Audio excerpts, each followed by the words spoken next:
Kalau kita bicara sistem, maka kita ibaratnya bicara tubuh manusia.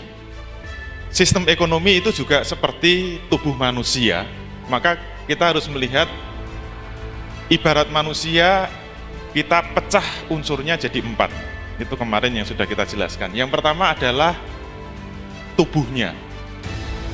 Sistem ekonomi kapitalisme itu tubuhnya apa? Tubuhnya adalah pasar bebas atau liberalisme. Itu tubuhnya. Kemudian aliran darahnya. Kemarin sudah kita singgung, aliran darahnya adalah aliran uang kertas. Kemudian yang ketiga, jantungnya. Kira-kira jantungnya apa? Kemarin saya singgung, yang disebut jantung itu pusat peredaran darah. Kalau disebut jantung berarti seluruh aliran darah itu masuk ke dalamnya, dan yang disebut jantung itu seluruh aliran darah juga keluar darinya. Maka dalam sistem ekonomi kapitalis dia juga punya jantung, di mana seluruh aliran uang itu akan masuk ke dalamnya, dan seluruh aliran uang itu juga akan keluar darinya. Tidak ada aliran uang yang tidak masuk ke dalamnya. Kita sudah tahu jantungnya apa?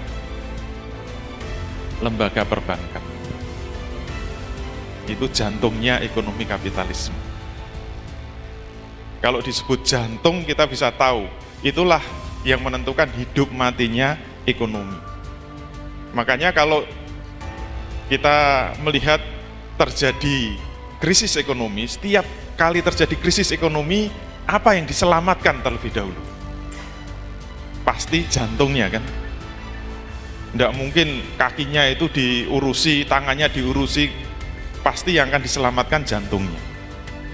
Masih ingat krisis moneter 97-98, masih ingat juga krisis 2008, selalu kalau terjadi krisis, yang akan diselamatkan dulu adalah jantungnya. Rakyat mau mati kelaparan nggak penting. 97-98 menyelamatkan jantung ini digelontorkan sekitar 650 triliun uang zaman itu ya. Ingat, kurs dolar itu masih kira-kira 2.500, acuannya itulah kira-kira. Sekarang sudah 4 kali lipat atau 5 kali lipat. Itu untuk menyelamatkan jantung ini. Tapi nggak ada apa-apanya dibanding dengan Amerika. Kalau kita 650 triliun, kalau Amerika 6.000 triliun untuk menyelamatkan jantung, krisis 2008. Nah, yang paling penting lagi apa? Setelah bicara jantung, yaitu apa? Pompanya. Jadi punya jantung itu nggak ada gunanya kalau nggak bisa mompa. Pernah lihat orang mati? Pernah lihat mayat? Itu seluruh tubuhnya komplit loh itu. Kepalanya ada, gembungnya ada, kakinya ada, tangannya ada, jantungnya juga ada. Tapi kenapa mati? Karena jantungnya tidak berdenyut. Jadi nggak ada gunanya manusia itu punya jantung tapi tidak ada pompanya. Nah sekarang yang memompa seluruh aliran darah itu apa?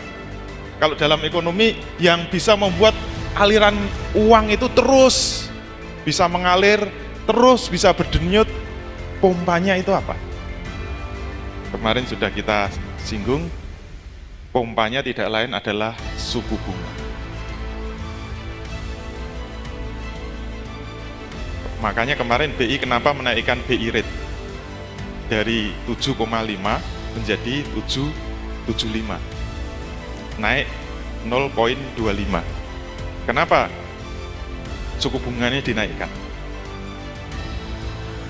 Karena BBM dinaikkan. Kalau BBM dinaikkan pasti akan menimbulkan inflasi. Kalau inflasi itu melonjak tinggi, istilah dalam ekonomi itu terjadi overheating, pemanasan. Kalau tubuh terlalu panas, obatnya apa? Maka yang harus di-setel pompanya. Bagaimana agar panas tidak terlalu tinggi, bagaimana agar inflasi turun, maka resepnya suku bunga harus dinaikkan. Makanya langsung keputusan kenaikan BBM langsung diikuti dengan kenaikan BI rate dari 7,5 menjadi 775. Insya Allah itu merupakan bunga bank tertinggi di dunia, nggak ada lawannya. Sekaligus itu untuk menarik pelarian dolar yang sudah keluar dari Indonesia. Gara-gara apa? Suku bunga the Fed naik, Federal Reserve naik. Kalau suku bunga Bank Amerika naik, itu akan membuat tarikan dolar yang ada di Indonesia kesedot ke sana. Dan itu sangat bahaya bagi tubuh Indonesia. Kalau dolar sampai kesedot ke Amerika, berarti jumlah dolar akan turun. Kalau jumlah dolar turun, dolar akan naik, rupiah akan jeblok, nembus 12.000 kan.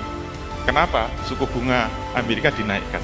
Itulah hebatnya suku bunga, nggak main-main.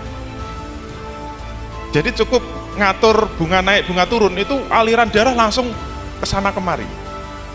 Jadi kuncinya apa? Pompa jantungnya.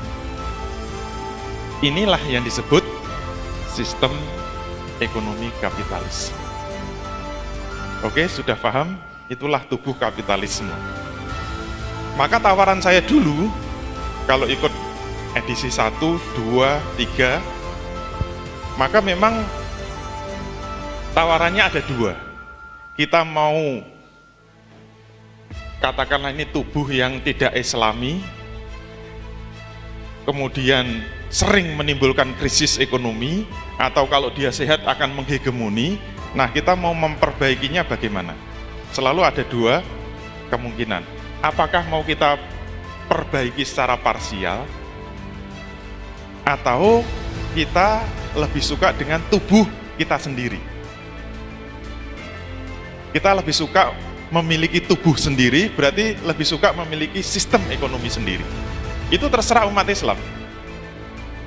Ini umat Islam kan? Terserah. Maka kalau kita setuju dengan pilihan pertama, yaitu perbaikan secara parsial, maka kita nggak usah cari tubuh yang lain. Kita pelototi saja ini tubuh kapitalis. Maka kalau ingin memperbaiki, mulailah dari jantungnya. Dengan cara apa?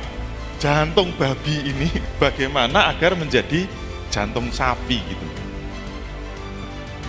Kalau Anda disodori jantung babi, bagaimana supaya halal dimakan, itu caranya gimana? Dicuci 7 kali, salah satunya dicampur tanah.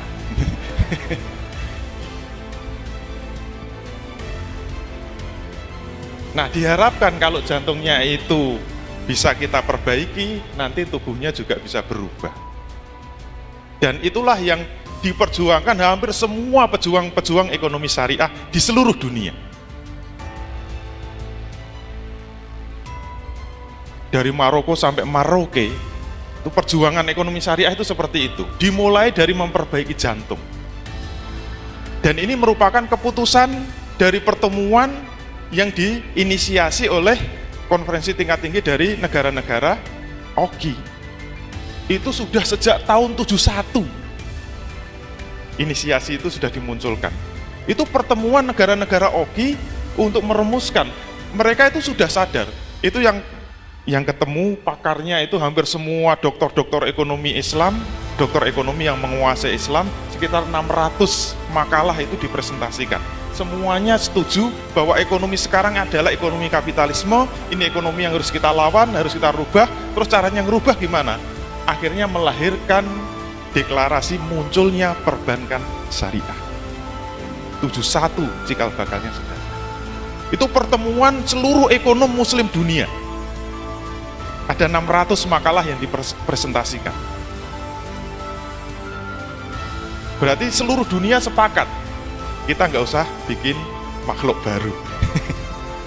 Kita cukup dengan memperbaiki jantungnya. Kalau jantungnya sudah islami, diharapkan nanti semuanya jadi Islam.